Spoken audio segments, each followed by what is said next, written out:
కేంద్ర కార్మిక సంఘాల ఆధ్వర్యంలో విశాఖ ఉక్కు ప్రమాదాల్లో చనిపోయిన 10 మంది కుటుంబాలకు కోటి పరిహారం ఇవ్వాలని, క్షతగాత్రులకు 50 లక్షల పరిహారం అందించాలని, ప్రమాదంపై జ్యుడిషియల్ ఎంక్వైరీ నిర్వహించి దోషులను కఠినంగా శిక్షించాలని డిమాండ్ చేస్తూ కేంద్ర కార్మిక సంఘాల నాయకులు ఆందోళనకు దిగారు. కాకినాడ కలెక్టరేట్ వద్ద వారు ధర్నా చేపట్టారు. ఈ సందర్భంగా సిఐటియు రాష్ట్ర ప్రధాన కార్యదర్శి ఏవి నాగేశ్వరరావు, ఏఐటియుసి జిల్లా ప్రధాన కార్యదర్శి తోకల ప్రసాద్, ఐఎన్టీయూసీ జిల్లా అధ్యక్షుడు తాళ్లూరి రాజు, ఐఎఫ్టియు జిల్లా సహాయ కార్యదర్శి గుబ్బల ఆదినారాయణ మాట్లాడుతూ విశాఖ ఉక్కు ప్రమాదానికి కేంద్ర రాష్ట్ర ప్రభుత్వాల విధానాలే కారణమని విమర్శించారు.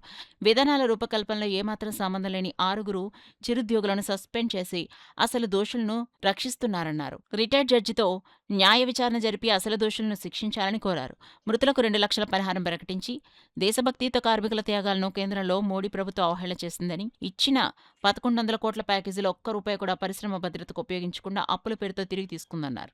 4 లేబర్ కోడ్ల పేరుతో పరిశ్రమల్లో సేఫ్టీ అధికారుల తనిఖీలను ఆపేయడంతో రాష్ట్ర వ్యాప్తంగా ప్రమాదాలు నిత్యకృత్యంగా మారాయన్నారు. విశాఖ ఉక్కు పరిశ్రమ వేల కోట్ల ఆస్తులను కాజేయాలని, ప్రైవేటీకరణ వ్యామోహంలో కార్మికుల ప్రాణాలతో చెలగాటం ఆడుతున్నారని, ఎట్టి పరిస్థితుల్లో పోరాడి త్యాగాలతో సాధించుకున్న విశాఖ ఉక్కు పరిశ్రమను కాపాడుకుంటామని ప్రతిజ్ఞ చేశారు. వర్షంలో కూడా పిలుపును అందుకుని ధర్నా జయప్రదం చేసిన కార్మిక వర్గానికి ధన్యవాదాలు తెలుపుతూ ఐఎన్టీసీ నాయకులు తాళ్లూరి రాజు వందన సమర్పణ చేశారు. ఈ కార్యక్రమంలో సిఐటియు జిల్లా అధ్యక్ష కార్యదర్శులు దువా శేషుబాబ్జీ, చెక్కల రాజ్ కుమార్, కోశాధికారి మలకారమణ, సహాయ కార్యదర్శి చంద్రముల పద్మ, జిల్లా వర్కింగ్ కమిటీ సభ్యులు Palavela Veerababu, Medisetti Venkataramana, T Raja, Nagapatula Suryanarayana, Rajendra Prasad, medical reps union రాష్ట్ర ప్రధాన కార్యదర్శి చివుకుల వెంకట్రావు, నగర అధ్యక్షులు స్వామి, జీజీహెచ్ శానిటేషన్ సంఘ నాయకులు Vijay Kumar, mess workers union నాయకులు ఏడుకొండలు, సెక్యూరిటీ గార్డ్స్ యూనియన్ సేరు దుర్గా, అంగన్వాడీ వర్కర్స్ యూనియన్ నగర నాయకులు జ్యోతి, ఆశా వర్కర్స్ యూనియన్ నాయకులు భారతీప్రియ, నాగలక్ష్మి, వేణి, పోర్ట్ వర్కర్స్ యూనియన్ నాయకులు పెండం సూర్యారావు, భవన నిర్మాణ కార్మిక సంఘ నాయకులు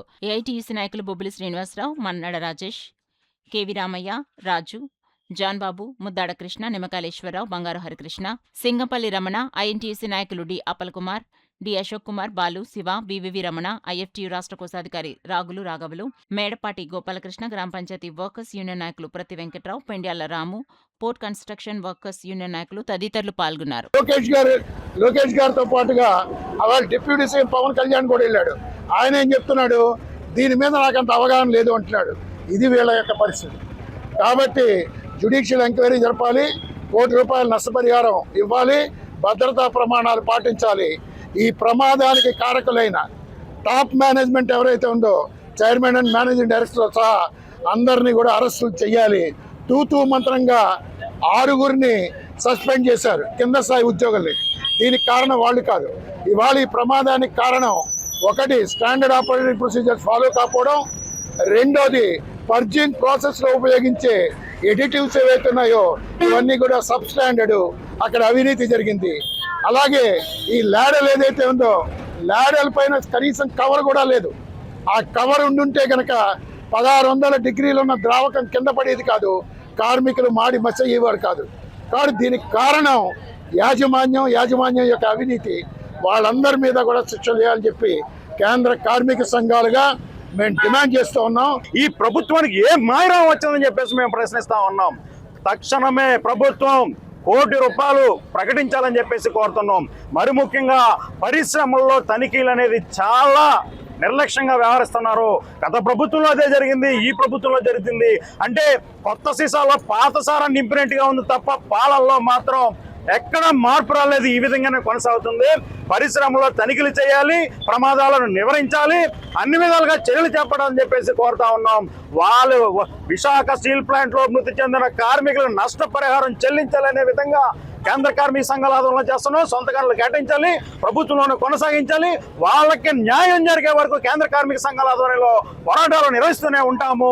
మొట్టమొదటిగా విశాఖ స్టీల్ ప్లాంట్ ప్రైవేటీకరంగా కాకుండా ఉండడానికి కేంద్ర కార్మిక సంఘాలే పోరాటం చేస్తున్నాయని చెప్పేసి సందర్భంగా తెలియజేస్తున్నాం. ఎట్టి బస్సులో కూడా ఇప్పుడైనా కూడా న్యాయం జరగకుండా మరి చూస్తున్నారు. దీన్ని భారీ స్థాయిలో ఇది కార్మికుల పట్ల, అలాగే మరి ఎవరైతే మరి ఎంప్లాయీస్ ఉన్నారో వాళ్ళందరూ కూడా ఆందోళన చెందుతున్నారు. దీన్ని దృష్టిలో పెట్టుకుని గవర్నమెంట్ గారు అలాగే యాజమాన్యం వారు కూడా వాళ్ళ మీద కూడా కేసు ఫైల్ చేయాలి. చాలా దారుణం ఇది. సేఫ్టీ వర్కర్స్ లేకుండా ఇవాళ దారుణంగా ఇవాళ కార్మికులు చనిపోయారు. దీనికి ₹1 కోటి మరి కేటాయించాలి. ఒక వ్యక్తికి కోటి రూపాయలు ఒక కార్మికుడికి. అలాగే మరి ఉద్యోగం కేటాయించాలి, గవర్నమెంట్ వారి భూమి కేటాయించాలి.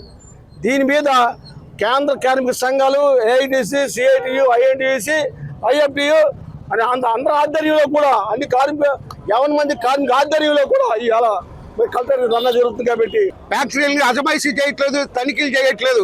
ఈ కాకినాడ ప్రాంతంలోనే అలాగే వైజాగ్ ప్రాంతంలో ఎట్రోడక్స్ కానీ దక్కన్ కంపెనీలు కానీ వాళ్ళు వ్యర్థాన్ని సముద్రంలో కుదిరేస్తున్నారు.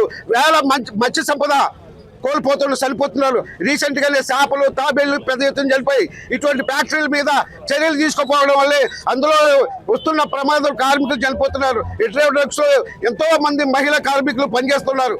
వాళ్ళు ఎంత శ్రమకు ఫలితం లేక ఆందోళన చేస్తున్నప్పటికీ వాళ్ళకి జీతాలు పెంచడం కానీ చనిపోయిన కార్మికులకి కనీసం నష్టపరిహారం ఇవ్వడంలో ఈ రాష్ట్ర కేంద్ర ప్రభుత్వాలు విఫలమైనాయి.